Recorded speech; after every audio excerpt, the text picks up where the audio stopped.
Hi friends, welcome to सुजी पाठशाला। आज आम क्लास 7 जो रही सेकेंड चैप्टर तार पेज नंबर 34 और 35 क्वेश्चन आज आम करवा। एक नंबर क्वेश्चन देती कौन निजे कर देख। निम्नलिखित परिप्रकाश गुड़िकर प्रत्येक पद गुड़ी को लिखि मान निर्णय कर। मैंने ये लिखाई 38 वियोग 7 युक्त 8। तो एतिक को समाधान कले आम केते हम से सी आमको लिखापी कही। तो देख ए एक नंबर 2 नंबर 3 नंबर ए तीन टार उत्तर लगुच देख। तो देख एक नंबर आम उत्तर लिखुचे ना एक नंबर ए 28 वियोग 7 युक्त 8 आपको समाधान कले कौन हम ना सर आम करदे 28 वियोग 7 युक्त 8 28 रु 7 गने कत 21 रही। तो सर 21 युक्त 8 इक्वल टू 29। ताने एक नंबर ए उत्तर के 29। तापर बी बी क्वेश्चन देता 39 वियोग 2 गुणन 6 युक्त 11 आपको आम कौन केमती समाधान करवा ना सर प्रथम जो 39 लिखाई से 29 लिखाला।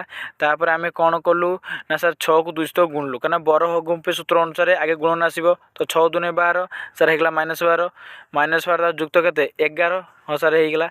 तो देख एबे आम 39 वियोग 12 करके युक्त 11 कर 39 रु माने सहयोगी नियम पकी है। तो 39 रु 12 वियोग कले के हम 27 27 तापर युक्त 11 इक्वल के 38। तो एक नंबर बी उत्तर लिखिदेला 38। तापर सी से कही 40 वियोग 10 कौन कही 40 वियोग 10 युक्त 10 युक्त 10 ताले एबे कौन कर ना सर 40 वियोग 10 युक्त 10 युक्त 10 कर।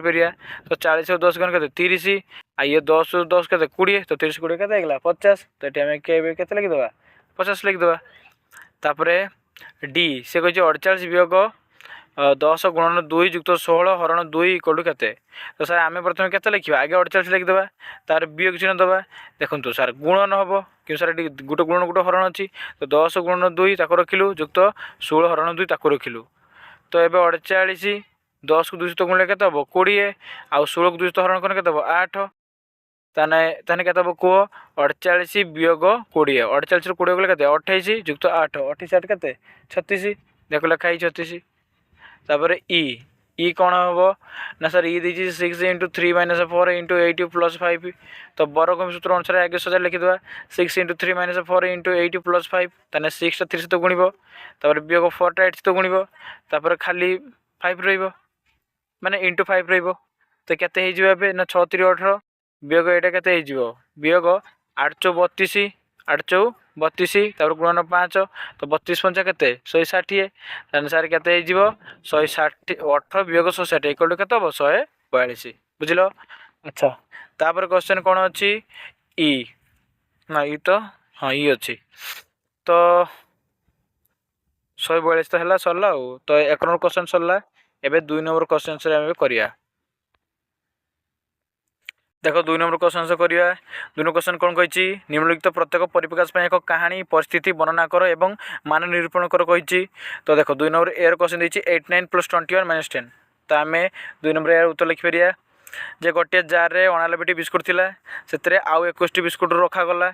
एबे जार रु 10 बिस्कुट बाहर करा जाइथिला केतटी बिस्कुट रहिला ना सर 89 युक्त 21 वियोग 10 89 युक्त 21 है 110 110 रु 10 गले के आउ 100 बिस्कुट रहिला। सही भलिया बी देची।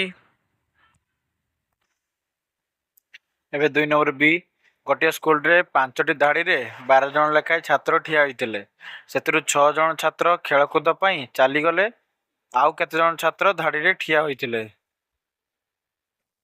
तो एबे हमें कौन कर ना 5 को 12 सहित गुणी पार। तो 5 गुणन 12 वियोग 6 को समाधान करने के आसो 12 5 60। तो 60 वियोग 6 इक्वल के 54 ताने 54 जन छात्र धाड़ी ठिया होइतिले।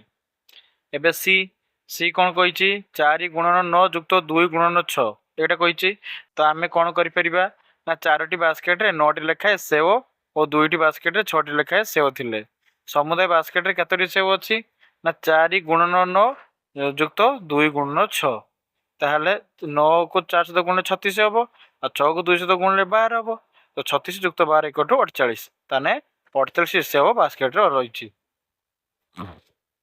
अब 3 नंबर क्वेश्चन देख से कही निम्नलिखित प्रत्येक परिस्थिति परिस्थिति को वर्णना करुवा सांख्यिक परिप्रकाश गुड़ी को लेख। यार पदगुड़ी को चिन्हट कर एवं मान निर्णय कर। तो 3 नंबर ए क्वेश्चन कौन कही, जड़े राजा तांकर दुई राजकुमार कृष्णचंद्र और रामचंद्र को 100टी लेखाएं स्वर्ण मुद्रा प्रदान कले। कृष्णचंद्र एक व्यवसाय आरंभ करी तांको मुद्रा को द्विगुणित कले। रामचंद्र किछि अलंकार किनिचंती एवं अधा मुद्रा तांको पाखरे अछि। एबे राजकुमार कृष्णचंद्र एवं रामचंद्र पाखरे केते स्वर्ण मुद्रा अछि ताहाको सांख्यिक परिप्रकाश माध्यम रे लेख। तो देखो एबे 3 नंबर कर उत्तर लिखिबा ना सांख्यिक परिप्रकाश कले आमे लिखिबा 100 गुणन 2 युक्त 50 तान इक्वल टू 200 युक्त 50 इक्वल टू 250 टी स्वर्ण मुद्रा। तापर बी रो क्वेश्चन कोन कहिछि, दुईटी रेलवे स्टेशन मध्य गोटे मेट्रो ट्रेन टिकेट रे मूल्य वयस्क 40 टंका एवं शिशु मानक 20 टंका, ताले समुदाय टिकट रो मूल्य केते हेबो से कहिछि। तन देखो 2 नंबर बी रो आगे आई रो उत्तर लिखिबा। आई रो क्वेश्चन कोन देछि, 4 जन वयस्क और 3 जन शिशु पई, तो आमे लिखि परिया 4 गुणन 4 जन शिशु 4 जन और 3 जन शिशु पई टिकट मूल्य 4 गुणन 40 युक्त 3 गुणन 20, तने केते हो जिवो 4 16 160 युक्त 3 दुने 6 माने 60, 160 को 60 सहित जोग करले 220 टंका। आ टुआई देछि 3 जन लेखाय वयस्क 2 जन दुईटी दल पई, ताने 3 जन लेखाय वयस्क थिबा दुईटी दल पई टिकेट मूल्य हम लिखि परिया 3 गुणन 40 युक्त 3 गुणन 40, ताले केते हो 120 120 इक्वल टू 240 टंका। एबे लास्ट क्वेश्चन से कहिछि, पार्श्वस्थ चित्र रे दिया जाइथिया परिमाण को व्यवहार करी झरकार उच्चता निर्णय पई आवश्यक सांख्यिक परिप्रकाश लेख और मान निर्णय करो। देखो झरकार उच्चता आमे लिखि दैछे दुई बंधर ओसार और ग्रिल रो उच्चता युक्त 7टी फांकार ओसार, ताने 2 गुणन 3 युक्त 6 गुणन 2 युक्त 7 गुणन 5 सेमी। आमे जहाटी लिखिछु ए झरका को देखिकि लिखिछु, ताकर जो डिस्टेंस जतिक अछि से दूरता को देखिकि लिखिछु।